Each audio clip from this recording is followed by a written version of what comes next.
Assalamualaikum warahmatullahi wabarakatuh, teman-teman semuanya, apa kabar?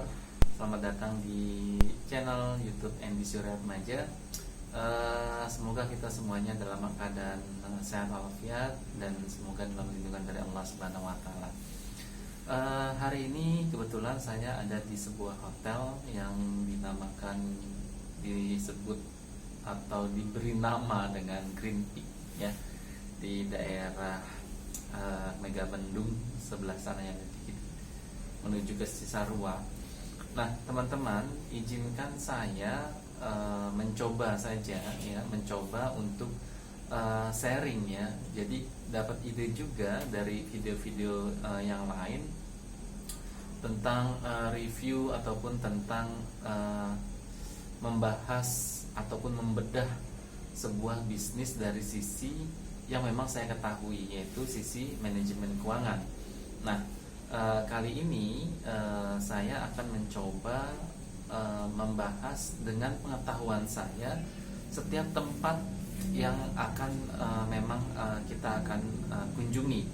Jadi mudah-mudahan dengan seperti ini nanti akan memberikan banyak inspirasi ataupun masukan-masukan ataupun ide-ide, ya, bagi kita semuanya yang ingin melakukan sebuah bisnis. Nah, teman-teman, kali ini karena saya berada di sebuah hotel, maka saya akan coba bahas terkait dengan bagaimana manajemen sebuah hotel. Nah, karena saya juga membuat materi tentang 4 kunci manajemen keuangan bisnis supaya sukses, yang terdiri dari mindset, ya, terusnya juga kedua adalah neraca keuangan bisnis, ketiga laba rugi bisnis, lalu yang keempat adalah cash flow bisnis. Nah, maka saya akan juga membahas terkait dengan itu, ya, 4 materi itu. Nah, kita akan coba bahas terkait dengan modal, ya. Kalau misal mindset itu memang sebuah hal yang mendasar, ya. Pasti ketika orang memilih sebuah bisnis, dia sudah mengetahui bahwa bisnis itu akan menghasilkan, akan menguntungkan. Begitu juga dengan hotel, gitu ya. Nah, maka saya akan coba langsung masuk ke materi yang kedua, yaitu kaitannya dengan neraca keuangan, ya. Teman-teman, kita akan coba bahas apa sih sebenarnya yang dibutuhkan oleh sebuah hotel ataupun oleh seseorang ketika ingin membuat sebuah hotel. Yang pasti modal, semua perlu diawali oleh modal. Modal mau dapat dari manapun itu, ya, bisa jadi dari hutang atau misalnya dari kantong sendiri atau teman-teman atau investasi dan lain sebagainya.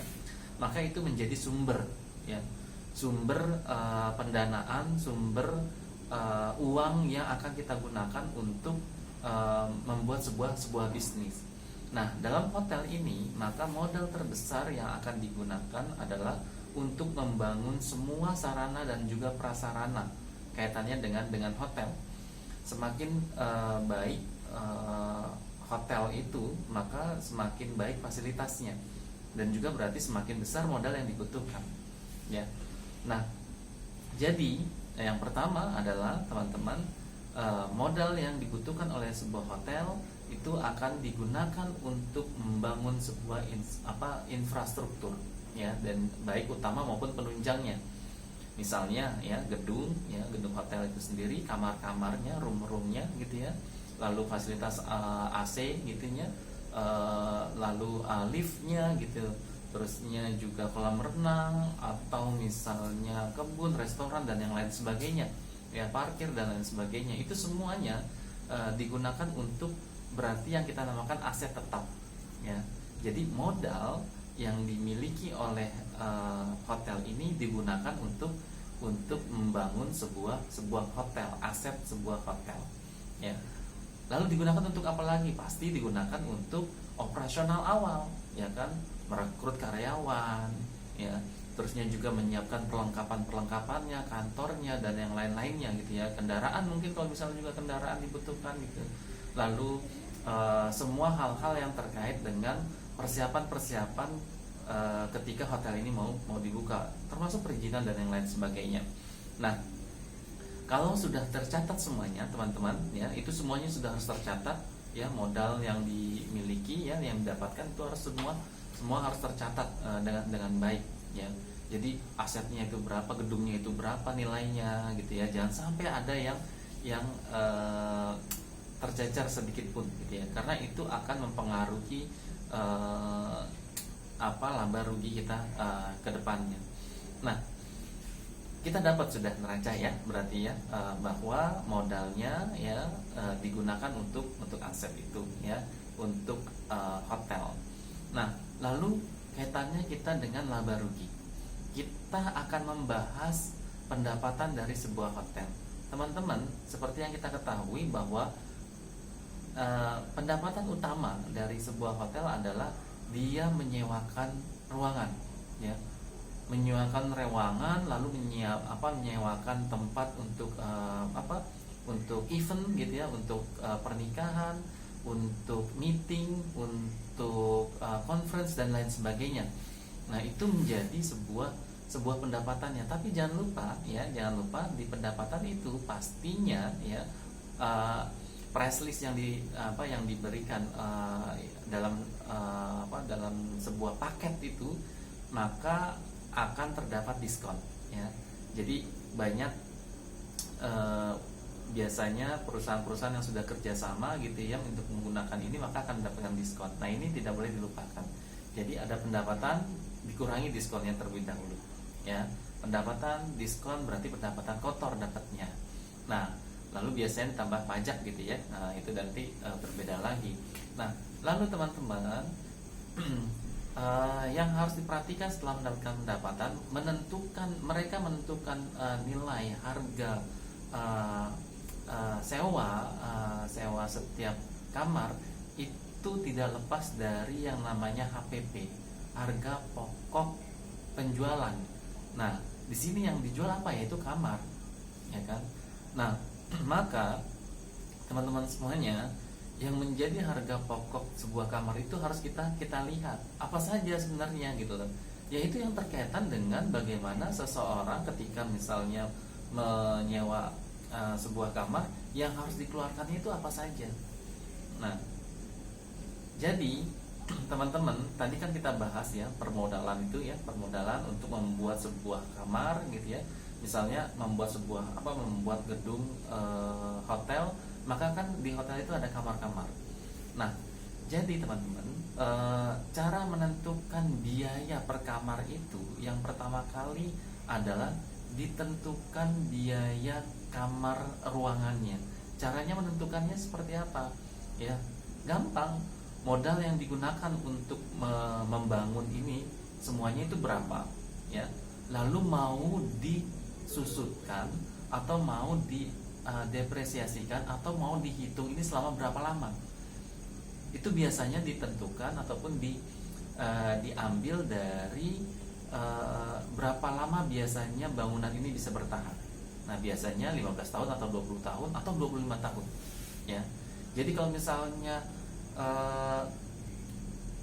sebuah hotel ya punya 100 kamar misalnya, dan dia untuk untuk semua hotelnya, semua bangunan hotel itu biayanya adalah 100 miliar, maka 1 miliar dia gunakan untuk setiap satu kamar ya.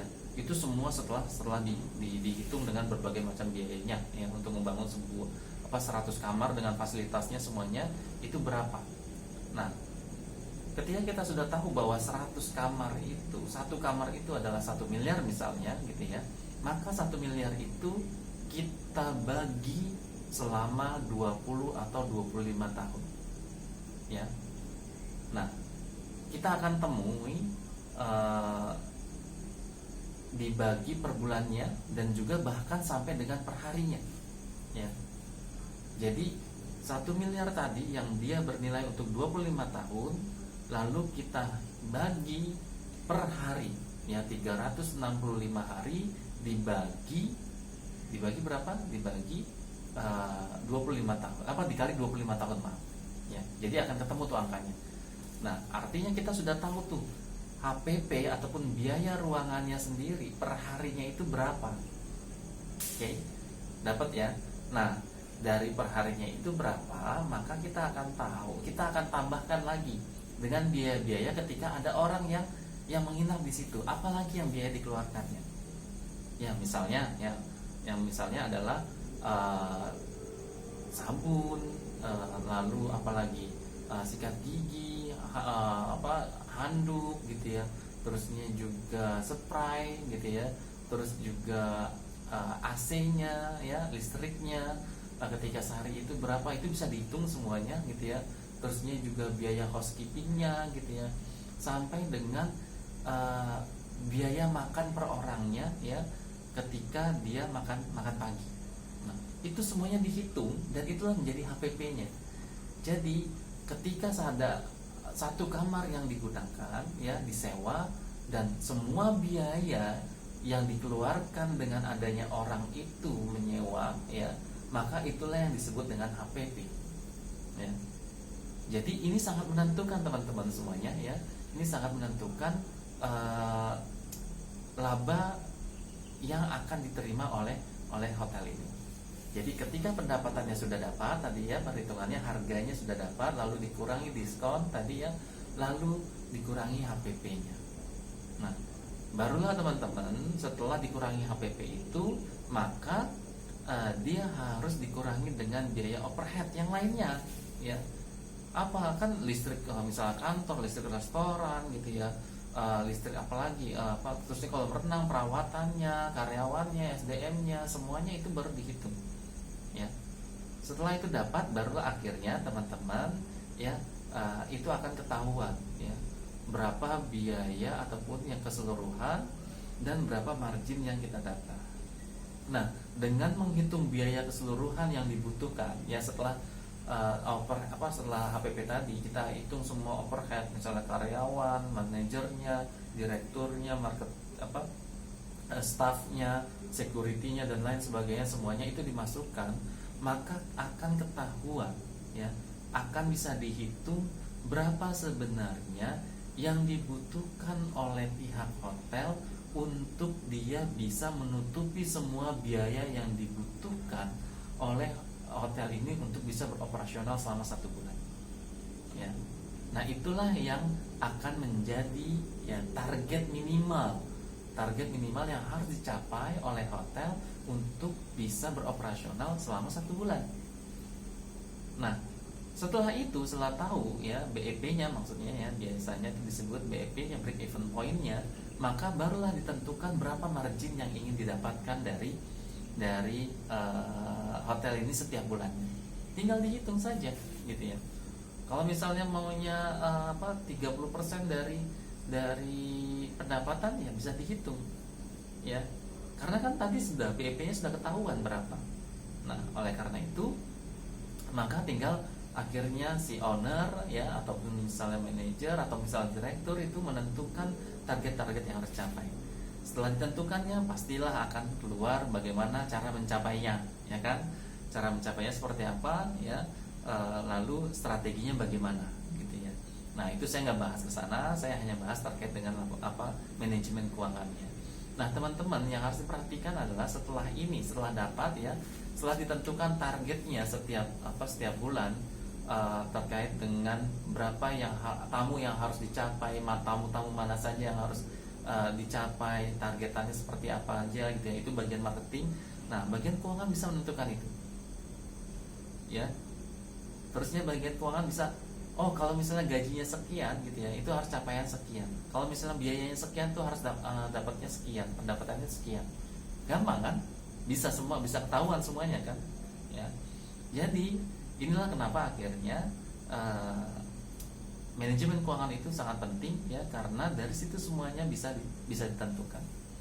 Nah, teman-teman, setelah itu apa ya? Setelah itu adalah manajemen cash flow ya. Bagaimana akhirnya sebuah hotel ini mengelola cash flow yang mereka dapatkan dan bagaimana mengeluarkannya gitu. Nah, ini juga harus dikelola dengan baik ya. Pernahkah kita melihat ada pembayaran